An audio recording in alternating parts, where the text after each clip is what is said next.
Muy buenas tardes con todos, chicos. Por favor, me confirman si pueden ver mis diapositivas. Sí, doctor, sí,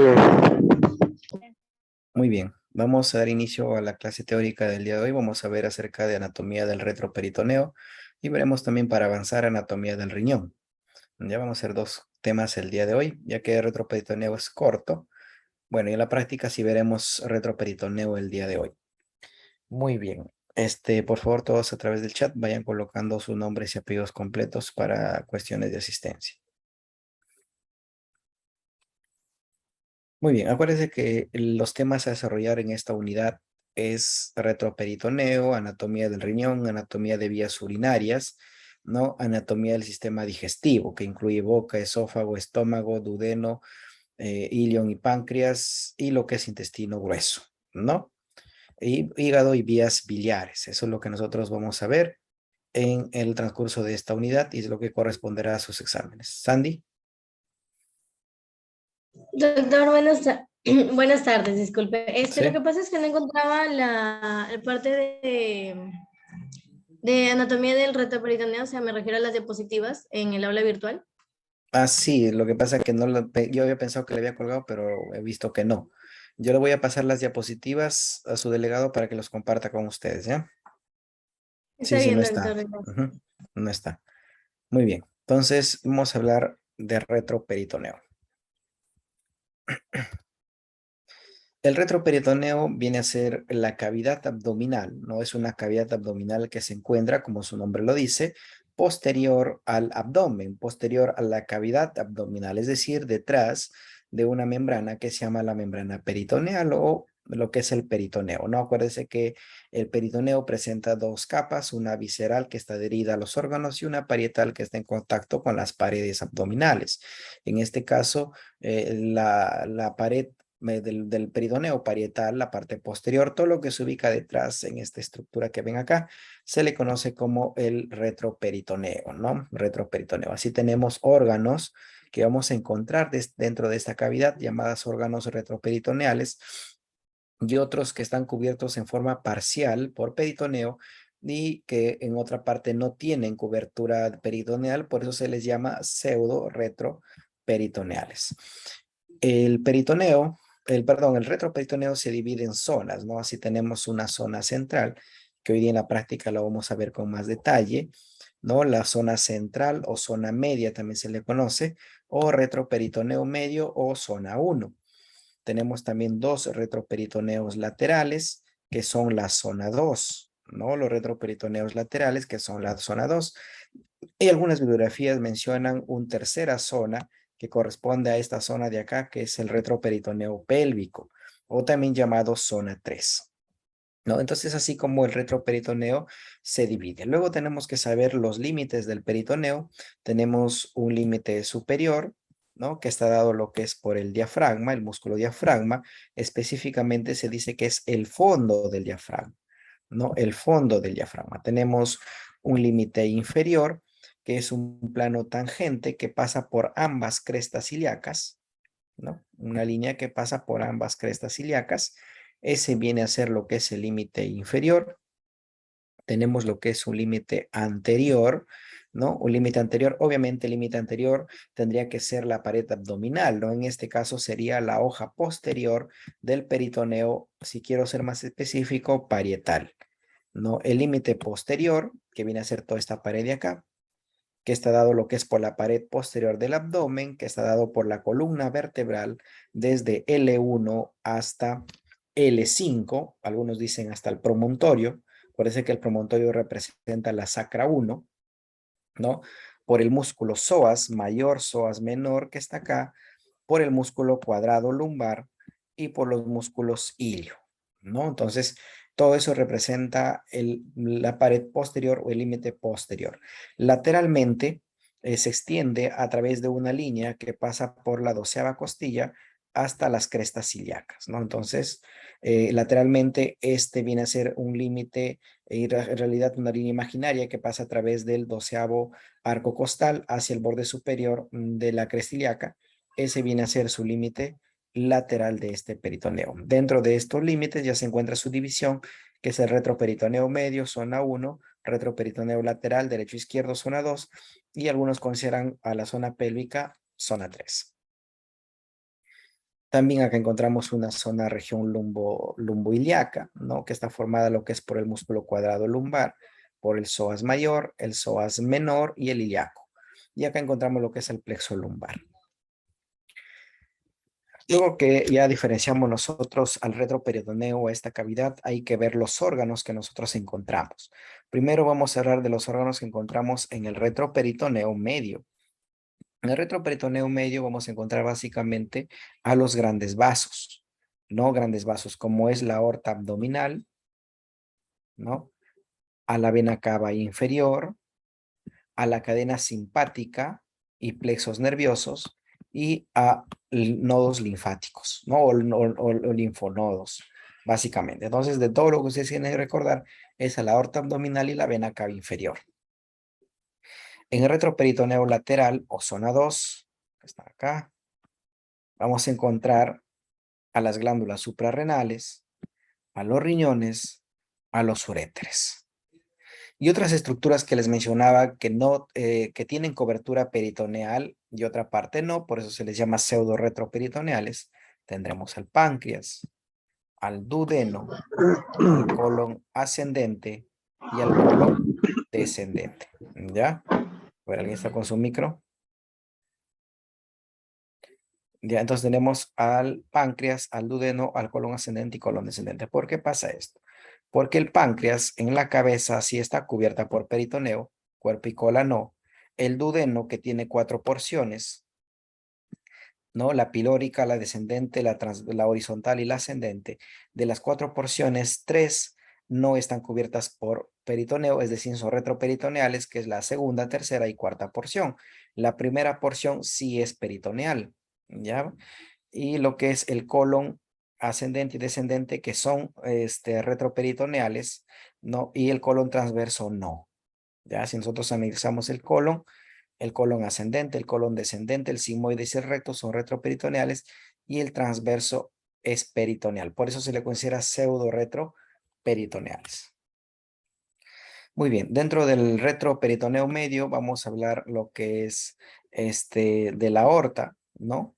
Acuérdense que el retroperitoneo medio tiene como límite superior al diafragma, límite inferior a la línea que pasa por la cresta, por la parte bicrestal, pero su límite lateral viene a ser los músculos psoas. Ya no se olviden de esto. El límite lateral del retroperitoneo medio es el psoas. ¿Qué contenido tenemos ahí? A la aorta abdominal, que se origina a nivel del hiato aórtico, a nivel de la torácica 12, ¿no? Y termina en su bifurcación a nivel de la lumbar 4, donde se divide pues en ilíaca primitiva derecha, ilíaca primitiva izquierda. Tenemos a la vena cava inferior, que se origina a nivel del L4, L5, ¿no? Tenemos troncos linfonodos y lumbociáticos, al conducto torácico, ¿no? Y el sistema de Beckett a nivel de L2, que tiene que ver con la función del drenaje linfático, al plexo simpático lumbar, como el plexo solar, a ganglios lateroaórticos y también laterocavos, ¿no? Son ganglios linfáticos.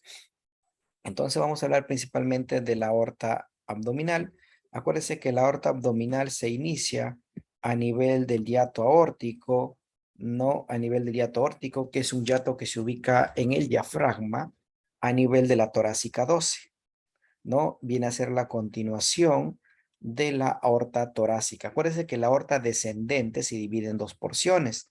La torácica, que va desde el callado hasta T12, y la abdominal, que va desde T12 a L4, donde se bifurca, ¿no? Entonces inicia a nivel de hiato aórtico, a nivel de T12 y termina a nivel de L4 en su bifurcación.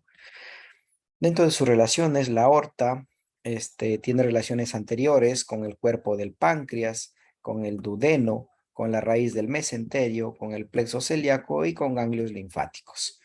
Posteriores con la columna lumbar, ¿no? Lateral derecha con la vena cava inferior y lateral izquierda con el riñón izquierdo y la glándula suprarrenal izquierda. La aorta hay que recordar sus ramas sobre todo, ¿no? La importancia de esto es conocer sus ramas de la aorta, que hoy día también lo vamos a ver en la práctica, ¿no? Tenemos que la aorta abdominal tiene ramas parietales, tiene ramas viscerales y tiene ramas terminales, ¿no? Dentro de sus ramas parietales tenemos ramas diafragmática inferior, que viene a ser la primera rama, ¿no? La diafragmática inferior o frénica inferior es la primera rama con la cual la aorta emerge, ¿no? La primera rama que emerge de la aorta abdominal es la diafragmática inferior. Tiene ramos lumbares, ¿no? Ramas lumbares que son ramos musculares y tiene la sacra media. Entonces, sus ramos parietales son esos tres, ¿no? Diafragmáticas inferiores, lumbares y la sacra media. Ramas viscerales, en la cara anterior vamos a tener al tronco celíaco, ¿no? Al tronco celíaco, con sus tres ramas, que es la gástrica izquierda, la esplénica y la hepática común, ¿no? A la mesentérica superior, de la arteria mesentérica superior, ¿no? Con su rama pancreatoduodenal inferior, con la cólica media, la cólica derecha, la iliocólica, ¿no? Y con sus ramas yeyuno-iliales o también llamadas intestinales. Tenemos también a la mesentérica inferior, ¿no? La mesentérica inferior, con su rama iliocólica izquierda y sus ramas sigmoideas, ¿no? Que ya lo veremos en la práctica hoy día donde lo vamos a encontrar su irrigación. Y lo que es algunas ramas laterales como las suprarrenales medias, ¿no? Las renales y las gonadales. Algunos consideran también a las diafragmáticas inferiores como ramas de la parte lateral, ¿no? Pero bueno, también podemos decir lo que son ramas parietales, ¿no? Sí tenemos ramas parietales de la cara lateral y de la cara anterior que ustedes tienen que tenerlo en cuenta. Y su división terminal pues son las ilíacas comunes, ¿no? Tanto derecha como izquierda, ilíacas primitivas, ¿no? Derecha e izquierda. La vena cava, que se origina por la afluencia de las venas ilíacas comunes a nivel de L5, ¿no? Ahí se origina, tiene dentro de su recorrido afluentes, ¿no? Acuérdense que las arterias se dividen y las venas confluyen, ¿no? Es decir, las venas tienen afluentes y las arterias tienen divisiones. Así tenemos que la vena cava inferior, dentro de sus afluentes en la cavidad abdominal, en el retroperitoneo medio, van a llegar ahí las venas lumbares, la vena gonadal derecha. Acuérdense que la vena gonadal derecha desemboca directamente en la vena cava inferior y la izquierda lo hace en la renal, ya es diferente, que en el varón la vena gonadal derecha se llama testicular y en la mujer se llama ovárica, ¿no? Ahí también llegan las venas renales, las dos venas renales, derecha e izquierda, la vena suprarrenal derecha, ¿no? La vena suprarrenal derecha desemboca directamente en la vena cava inferior, la vena suprarrenal izquierda lo hace primero en la vena renal. También llegan venas diafragmáticas inferiores y las venas hepáticas que también están llegando a ese nivel, ¿no? Las venas hepáticas. Cuando pasan el hígado ya llegan las venas hepáticas. Son los afluentes de la vena cava inferior. Algunos nódulos linfáticos que encontramos en este retroperitoneo medio, ¿no? Como son lateroaórticos, aferentes, dentro de ellos reciben aferencias de la extremidad inferior, de la pelvis, de la pared posterior abdominal y de los órganos retroperitoneales, ¿no? Y eferentes van hacia el tronco lumbares. Otros linfonodos a nivel preaórtico, también conocidos como viscerales, son eferentes. Ahí tenemos los linfonodos celíacos, los linfonodos mesentéricos superiores y los mesentéricos inferiores, ¿no? El otro retroperitoneo que encontramos son los retroperitoneos laterales, ¿no? Los retroperitoneos laterales. Dentro de los retroperitoneos laterales vamos a encontrar ahí en su contenido a la glándula suprarrenal, ¿no? Derecha e izquierda, a los riñones y a los uréteres, ¿no? También a los vasos espermáticos como también a los tubos ováricos y a los ramos colaterales del plexo lumbar, ¿no? Son los contenidos que nosotros vamos a encontrar a nivel de retroperitoneo lateral. Las glándulas suprarrenales en este retroperitoneo lateral se ubican sobre los polos de los riñones, miden más o menos 5 por 3 por 1 centímetro, tienen forma triangular o semilunar, ¿no? Y presentan dos regiones funcionales, lo que es la corteza y la médula. Esto lo vimos en anatomía 1 también, ¿no? En anatomía 1 se veía también glándula suprarrenal como órgano endocrino. Tiene dos regiones funcionales, lo que es la corteza, ¿no? Que secreta básicamente tres tipos de hormonas, como los mineralocorticoides, que es la aldosterona, los glucocorticoides, como el cortisol, y lo que es los cetoesteroides, como los andrógenos masculinos. La médula, que es la que se encarga de formar la adrenalina y la noradrenalina. Simplemente estoy haciendo un resumen rápido de lo que ya se estudiaba en anatomía 1. Si ustedes quieren revisar un poco más sobre glándulas suprarrenales, pueden revisar diapositivas de anatomía 1. Dentro de su irrigación arterial que presenta la glándula suprarrenal, acuérdese, la glándula suprarrenal tiene tres arterias, recibe tres arterias, pero tiene una sola vena. El drenaje venoso es una sola. Las tres arterias derivan de lugares distintos. La arteria suprarrenal superior deriva de la gástrica izquierda. Perdón, deriva de la diafragmática inferior. Y la diafragmática inferior es rama de la aorta abdominal, la primera rama parietal de la aorta abdominal, ya lo acabo de mencionar, ¿no? La suprarrenal media, que deriva de la arteria de la aorta abdominal directamente, y la suprarrenal inferior, que deriva de la arteria renal. ¿Ya? Entonces no se olviden. La suprarrenal superior, rama de la diafragmática inferior, la suprarrenal media, rama directa de la aorta abdominal, y la suprarrenal inferior, rama de la arteria renal, ¿no? De esas tres, generan las tres arterias que irrigan a la glándula suprarrenal, pero el drenaje venoso es una sola y se llama vena suprarrenal. Obviamente del derecho será vena suprarrenal derecha, y la diferencia es donde desemboca. La derecha desemboca directamente a la cava inferior y la izquierda desemboca en la vena renal primero, y de ahí la vena renal ya desembocará en la vena cava inferior. No se vayan a confundir de eso. El drenaje linfático van hacia los grupos laterales aórticos. La inervación de las glándulas suprarrenales, ¿no? La inervación simpática es abundante. Está dado por el plexo celíaco, ganglios plásmicos mayor del tórax, ¿no? Sus células cromafines actúan como segunda neurona, ¿no? Que es en este caso la parte sobre todo de la médula suprarrenal. Muy bien. El otro órgano que debemos estudiar en el peritoneo lateral es el riñón y las vías urinarias. En este caso hablaremos ya del riñón, ¿no? Dentro de la anatomía que vamos a hablar del riñón, hablaremos de su morfología, de su posición del riñón, de sus relaciones que tiene de su vascularización y de su inervación, ¿no? Dentro de sus características generales decimos que el riñón ambos son semejantes, ¿no? Se parece tanto el derecho como el izquierdo. Se ubican a nivel tóraco-abdominal, ¿no? Su ubicación es a nivel tóraco-abdominal. Miden de 10 a 12 centímetros de alto, 5 a 8 centímetros de ancho, 3 a 5 centímetros de espesor y tienen un peso de aproximadamente 170 gramos.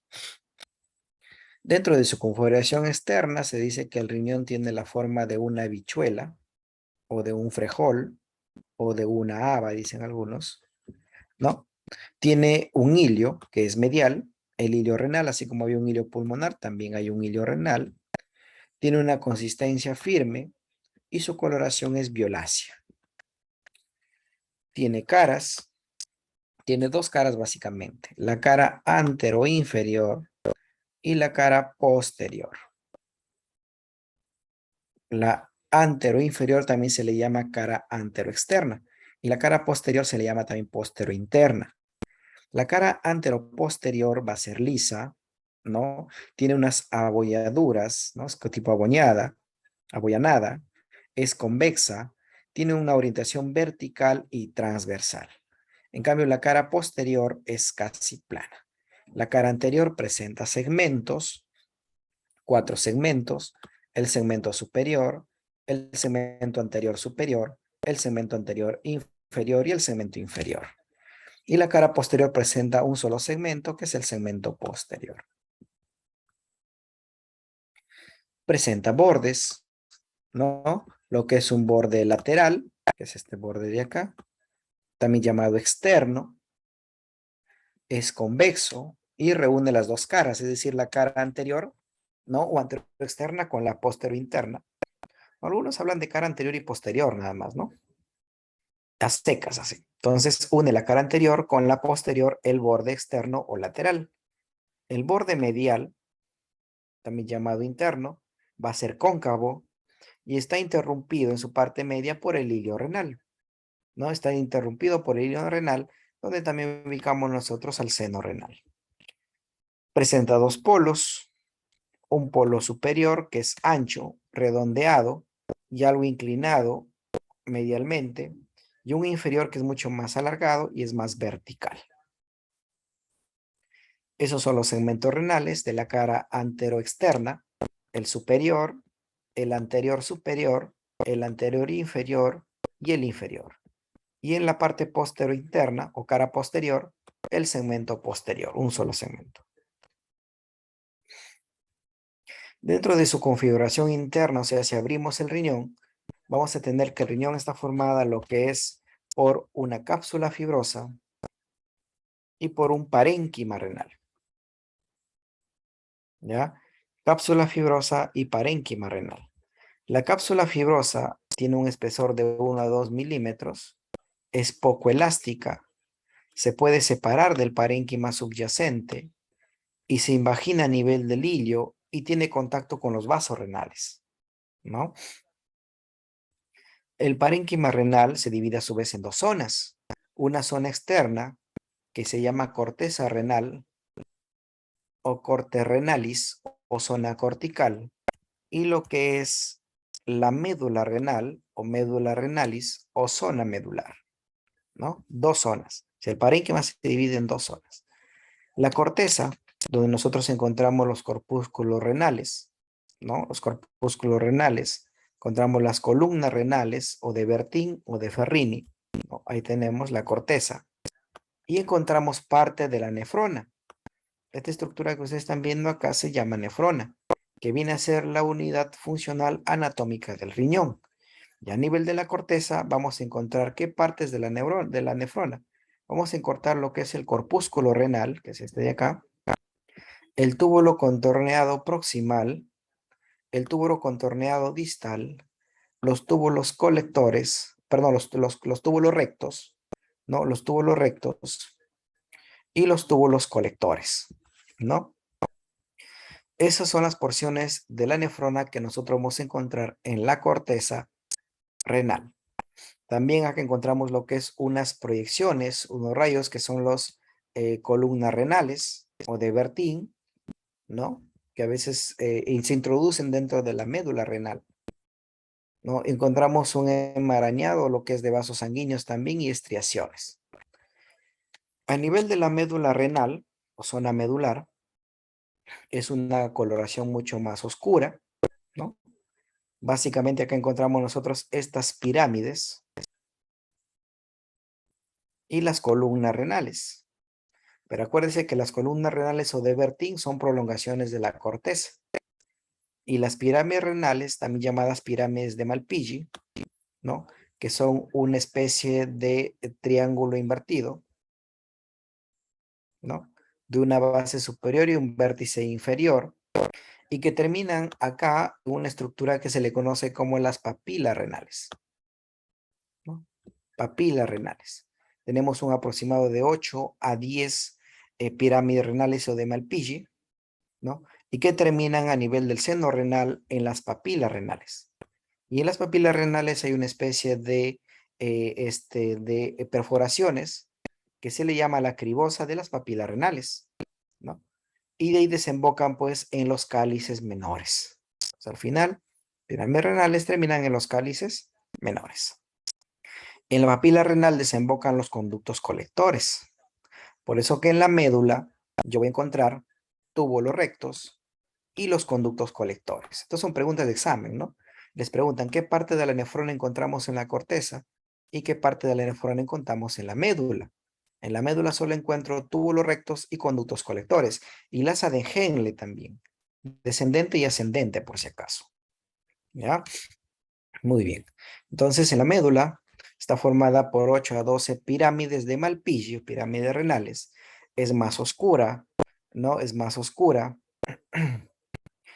terminan en un área que se llama la papila renal, y esta papila renal tiene una serie de perforaciones que se llama la cribosa, como ven acá. Estas son las perforaciones de la papila renal, ¿no? Que se le llama la cribosa. Muy bien. Luego de la papila renal, ¿no? Donde termina cada pirámide renal, es decir, donde desemboca cada conducto colector, se continúa con esta estructura que se le conoce como los cálices menores, ¿no? Los cálices, que son los cálices menores, que es donde termina cada papila renal, un promedio de 8 a 10, obviamente tiene que coincidir con el número de pirámides renales, ¿no? Porque cada pirámide desemboca en cada cálices, ¿ya? De 8 a 10 más o menos, que luego estos cálices menores se juntan y se le llama ya cálices mayores y pueden formar de 2 a 5 cálices, ¿no? En un promedio de 3. Por eso que se les ha distribuido como superior, medio e inferior. El superior es oblicuo hacia abajo y va dirigido hacia medial. El cálice mayor medio es transverso medialmente y algo descendente, y el inferior es transverso medialmente y algo ascendente, ¿no? En general puede haber 2 cálices mayores o 3, pero en promedio son 3, pero puede haber más.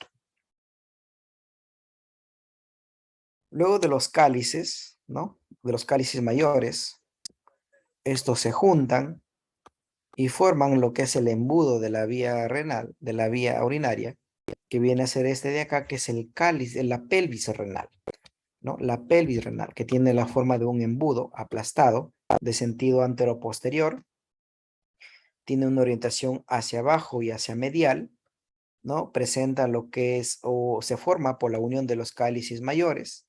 Tiene una base superomedial que es convexo, es oblicuo hacia abajo y es medial. Tiene un borde inferolateral que es casi horizontal y termina abajo y medial, ¿no? Con la continuación del uréter. Final, en la pelvis renal se continúa con el uréter. Hay 2 términos que deben saber, que son los lóbulos y los lobulillos. Los lóbulos está formada lo que es por la pirámide medular y la mitad de la corteza renal contigua. Los lóbulos en el feto tienen una convexidad superficial y al nacimiento desaparecen, ¿no? Encontramos más o menos de 8 a 18 lóbulos. Y los lobulillos están formados por el conducto colector y las nefronas que drenan en él. Viene a ser el lobulillo la unidad secretora renal. La nefrona, que es la unidad anatómica funcional, por eso dice unidad estructural y funcional del riñón, encontramos entre 1 a 2 millones de nefronas, ¿no? 1.2 millones de nefronas por riñón. Su función es la producción de la orina, ¿no? La producción de la orina, y pues está formada por diferentes partes, como es el glomérulo renal, el túbulo contorneado proximal, el asa de Henle descendente, el asa de Henle ascendente, el túbulo contorneado distal, los túbulos rectos, ¿no? Y el conducto colector. Todo ello termina a nivel de la pelvis renal, perdón, de la papila renal en la lámina cribosa o en la cribosa de la papila renal. El riñón está fijado en el retroperitoneo gracias a la presencia de algunos medios que se conoce como los medios de fijación, que son láminas, u hojas, o fascias, y también grasa, ¿no?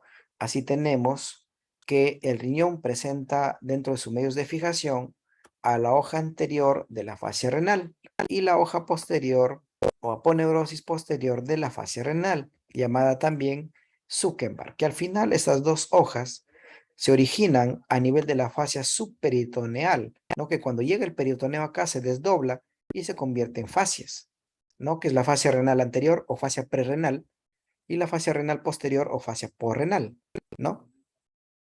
Y la fascia porrenal o posterior se le llama también de Zuckerberg. Acá tenemos otra imagen, ¿no? De las medios de fijación del riñón, tanto de la hoja anterior de la fascia renal y de la hoja posterior de la fascia renal. La grasa que se encuentra dentro de ella es la grasa perirrenal, ¿no? Perdón, la grasa también perirrenal. y la que se encuentra por fuera es la gasa pararrenal. Ambas también tienen función de medios de fijación y el hilo renal.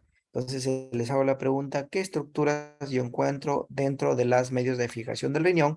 Tengo la fascia prerrenal, la fascia porrenal o de Zuckerman, ¿no? La fascia prerrenal, fascia porrenal, ¿no? La grasa perirrenal, la grasa pararrenal y el hilo renal, ¿no? Son las estructuras o medios de fijación que tiene el riñón, ¿no? Acá tenemos el hilo renal donde se encuentra el seno renal, ¿no? Entonces acá tenemos otro medio de fijación del riñón, ya no se olviden de eso. Topografía y relaciones, ¿no? Se localizan en las fosas lumbares, a nivel de la 12ª vértebra torácica y la primera y segunda vértebra lumbar, ¿no? Dentro de sus relaciones, ¿no? La cápsula que envuelve el riñón tiene, acuérdense que nosotros tenemos la cápsula, tenemos una lámina prerrenal y una lámina posrenal, ¿no? Lámina prerrenal y la lámina posrenal. Dentro de sus relaciones posteriores y mediales, ¿no? Tenemos que vamos a tener nosotros al espacio pararrenal, o también llamado retrorrenal, que cumple la función de fijación del riñón, que es una capa grasosa, pararrenal o de Gerota también se llama, ¿no?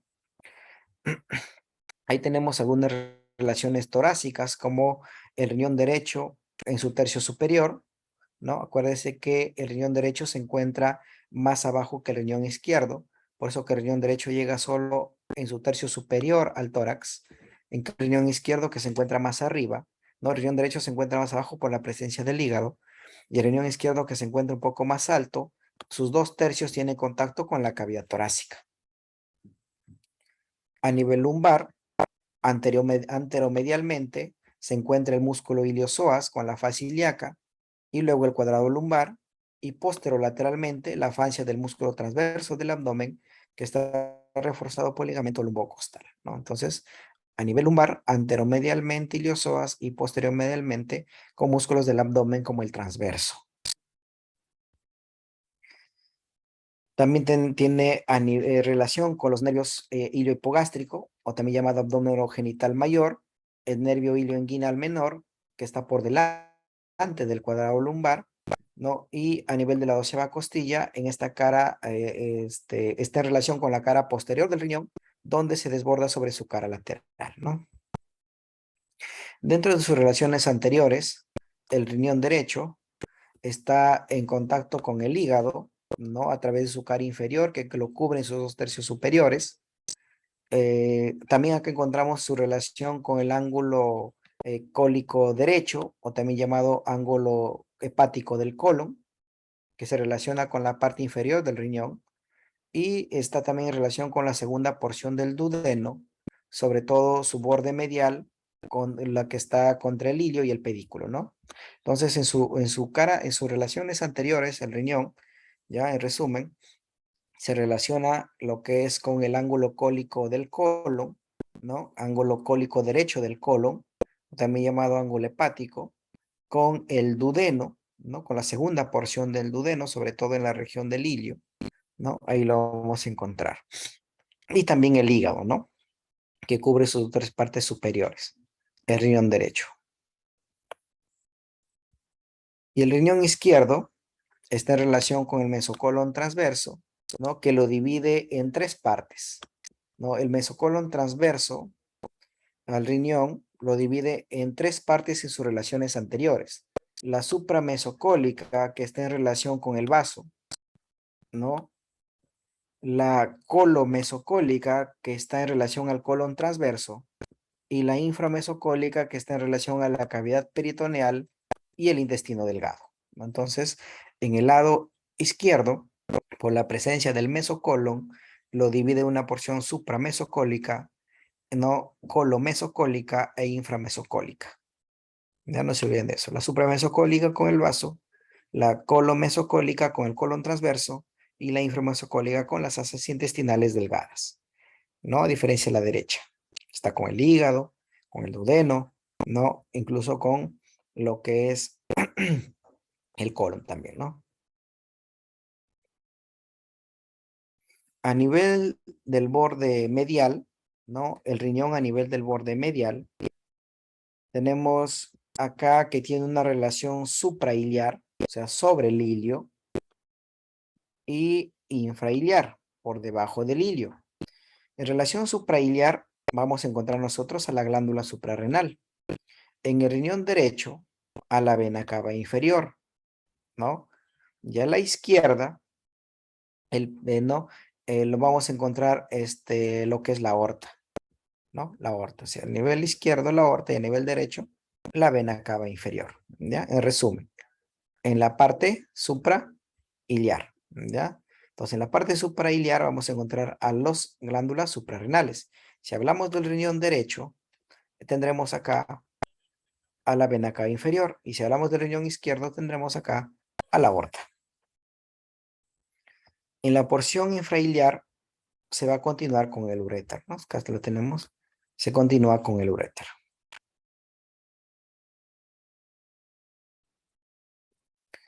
Ahora las relaciones de los polos, ¿no? El polo superior derecho está cubierto por la glándula suprarrenal derecha, ¿no? El polo superior izquierdo va a estar la glándula suprarrenal izquierda, pero también tenemos al vaso y también al fondo del estómago. El polo inferior derecho está en relación con el ángulo del colon y el izquierdo con las asas intestinales delgadas, ¿no? Acuérdense que el izquierdo tenía tres divisiones, ¿no? Supramesocólica, colomesocólica y inframesocólica. Y la inframesocólica estaba relacionada con las asas intestinales, por eso que el polo inferior está en relación con el intestino delgado. La irrigación del riñón está dado por las arterias renales, tanto la arteria renal derecha e izquierda, que tienen algunas características. Ambas nacen de las caras laterales del riñón, perdón, de la aorta abdominal, ¿no? De la pared lateral de la aorta abdominal. Así tenemos que la arteria renal derecha tiene algunas diferencias de la arteria renal izquierda. La arteria renal derecha, ambas son ramas de la aorta, ¿no? Ambas nacen de la cara externa de la aorta o de las caras laterales de la aorta. La diferencia está en longitudes. Por ejemplo, la renal derecha es mucho más corta, llega a medir de 3 a 5 centímetros y tiene un diámetro perdón, la renal derecha es mucho más larga, ¿ya? La renal derecha es mucho de mayor longitud, pero es mucho más delgada. Y la renal izquierda, ¿no? Es la renal izquierda que al revés, ¿no? La renal izquierda tiene mucho más, es más corta, pero de mayor calibre, ¿no? De mayor calibre.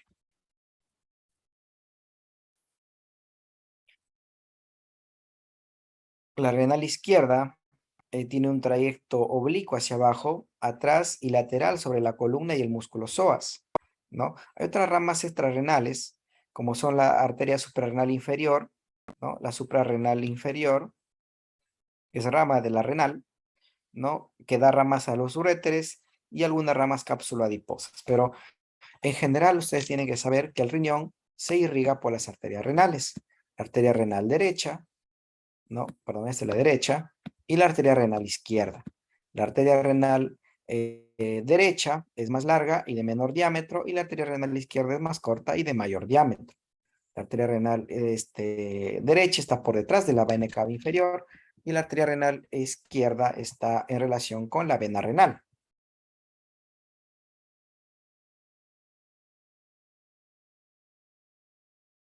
Las arterias renales, cuando llegan al ilio renal, se dividen, ¿no?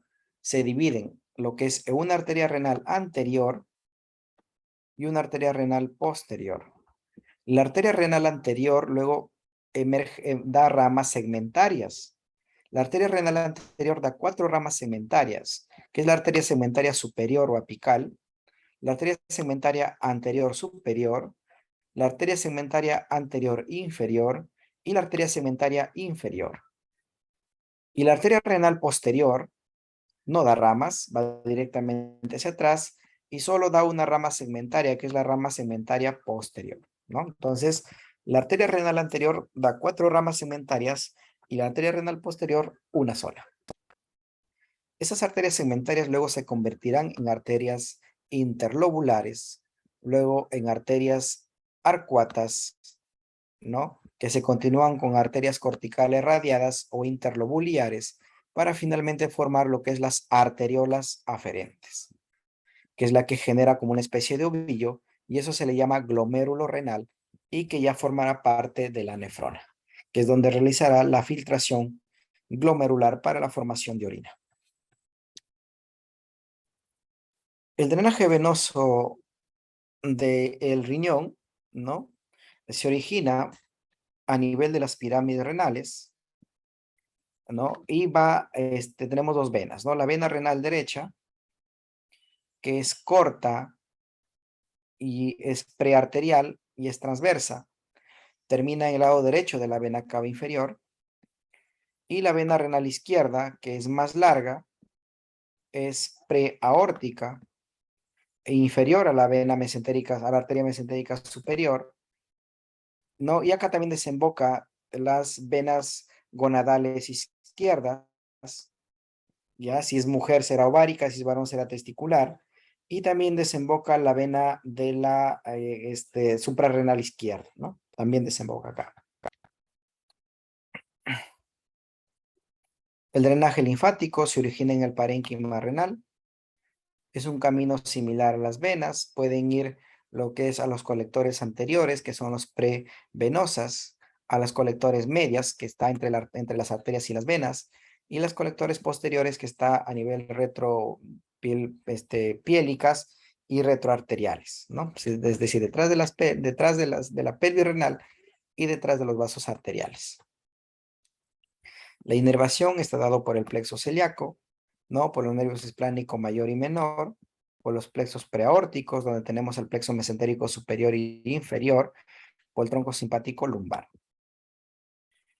El pedículo renal está formado lo que es por la vena renal, por linfáticos anteriores, linfáticos medios, por el ramo anterior de la arteria renal, por el ramo posterior de la arteria renal y la pelvis renal, ¿no? Entonces, a nivel del pedículo renal encontramos nosotros lo que es a la vena renal, a la arteria renal y lo que es a la pelvis renal, ¿no? Dentro de ellos también tenemos lo que es algunos vasos linfáticos, ¿no? Anteriores, medios, sobre todo. Muy bien. Entonces, hemos hecho ya el resumen de la anatomía del retroperitoneo, algunas estructuras que encontramos en este retroperitoneo, como son los vasos principales, la aorta y la vena cava inferior, y hemos hablado ya de algunas estructuras del retroperitoneo lateral, en este caso de la glándula suprarrenal, y también acabamos de hablar del riñón. Ya en la próxima clase haremos ya vía urinaria, y hablaremos lo que es las anatomía de los uréteres, ¿no? Y de la pelvis renal, obviamente. Las diapositivas lo voy a pasar a su delegado para que se lo puedan compartir con ustedes. Sobre todo las de riñón sí están. En la semana 10 creo que le he puesto. Ahí están las de riñón, pero las de retroperitoneo no están, ya las iré pasando. Muy bien. ¿Alguna pregunta? La grabación, bueno, está en su aula virtual. Ahí lo pueden volver a repasar, a escuchar la clase. Bien, chicos, vamos a terminar ahí para darles tiempo para que lleguen a la universidad para empezar la parte práctica. En la parte práctica veremos anatomía del retroperitoneo el día de hoy. Ya la próxima semana veremos anatomía del riñón, vías urinarias y luego ya pasaremos a digestivo nada más. Muy bien, que tengan una bonita tarde. Nos vemos más tarde. Cuídense, chicos.